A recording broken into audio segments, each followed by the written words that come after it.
আজকে আমরা পড়ব জৈব যৌগের শ্রেণীবিভাগ। জৈব যৌগকে দুই ভাগে ভাগ করা হয়েছে, একটা হলো অ্যালিফ্যাটিক যৌগ আর একটা হলো অ্যারোম্যাটিক যৌগ। তাহলে এই জৈব যৌগ এই জৈব যৌগকে কয় ভাগে ভাগ করা হয়েছে? দুই ভাগে ভাগ করা হয়েছে।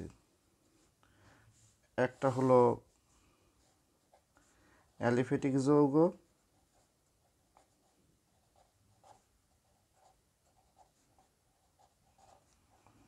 অপরটি হলো অ্যারোম্যাটিক যৌগ।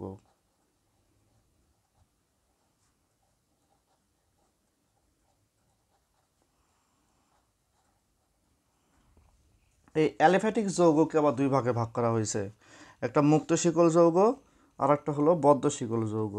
তাহলে এই অ্যালিফ্যাটিক যৌগকে কয় ভাগে ভাগ করা হয়েছে? দুই ভাগে ভাগ করা হয়েছে। একটা হলো মুক্ত শিকল যৌগ,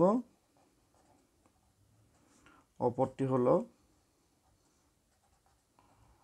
বদ্ধ শিকল বা চাক্রিক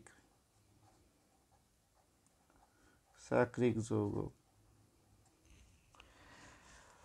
এই অ্যারোম্যাটিক যৌগকে আবার দুই ভাগে ভাগ করা হয়েছে, একটা হলো সুষম চাক্রিক বা কার্বোসাইক্লিক।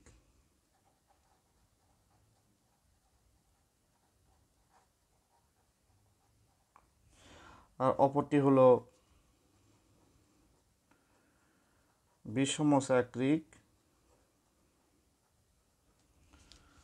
বা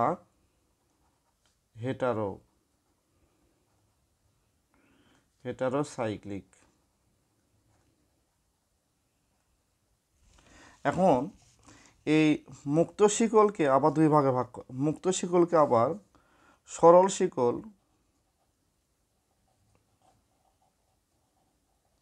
এবং শাখা শিকল এই দুই ভাগে ভাগ করা হয়েছে। এই সরল আবার শাখাকে আবার দুই ভাগে ভাগ করা হয়েছে, একটা হলো সম্পৃক্ত আর একটা হলো অসম্পৃক্ত। এই অসম্পৃক্ত আবার দুই ধরনের, একটা হলো দ্বিবন্ধনযুক্ত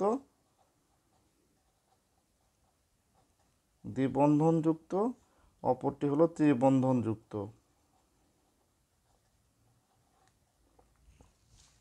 আর এদিকে বদ্ধ শিকল বা চাক্রিক যৌগ একে আবার দুই ভাগে ভাগ করা হয়েছে, একটা হলো সুষম চাক্রিক যৌগ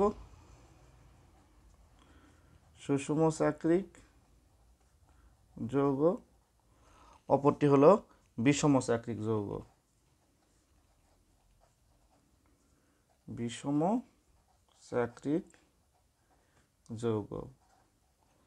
তাহলে এই হলো জৈব যৌগের শ্রেণীবিভাগ। তাহলে একটু খেয়াল করো, জৈব যৌগকে দুই ভাগে ভাগ করা হয়েছে, একটা অ্যালিফ্যাটিক যৌগ আর একটা হলো অ্যারোম্যাটিক যৌগ। এই অ্যালিফ্যাটিক যৌগকে আবার দুই ভাগে ভাগ করা হয়েছে, মুক্ত শিকল যৌগ, বদ্ধ শিকল বা চাক্রিক যৌগ। এই মুক্ত শিকল আবার দুই রকমের, সরল শিকল, শাখা শিকল। তাহলে মুক্ত শিকল আবার কয় রকমের? দুই রকমের, একটা হলো সরল শিকল আর একটা হলো শাখা শিকল। এই সরল এবং শাখা আবার দুই রকমের হয়, সম্পৃক্ত হয়, অসম্পৃক্ত হয়। এই অসম্পৃক্ত আবার দুই রকমের হয়, দ্বিবন্ধনযুক্ত অসম্পৃক্ত আর ত্রিবন্ধনযুক্ত অসম্পৃক্ত। অপরদিকে বদ্ধ শিকল বা চাক্রিক যৌগকে দুই ভাগে ভাগ করা হয়, একটা সুষম চাক্রিক যৌগ আর একটা হলো বিষম চাক্রিক যৌগ। আর অপরদিকে অ্যারোম্যাটিক যৌগকে দুই ভাগে ভাগ করা হয়, একটা হলো সুষম চাক্রিক বা কার্বোসাইক্লিক, অপরটা হলো বিষম চাক্রিক বা হেটারোসাইক্লিক। এই ছিল জৈব যৌগের শ্রেণীবিভাগ।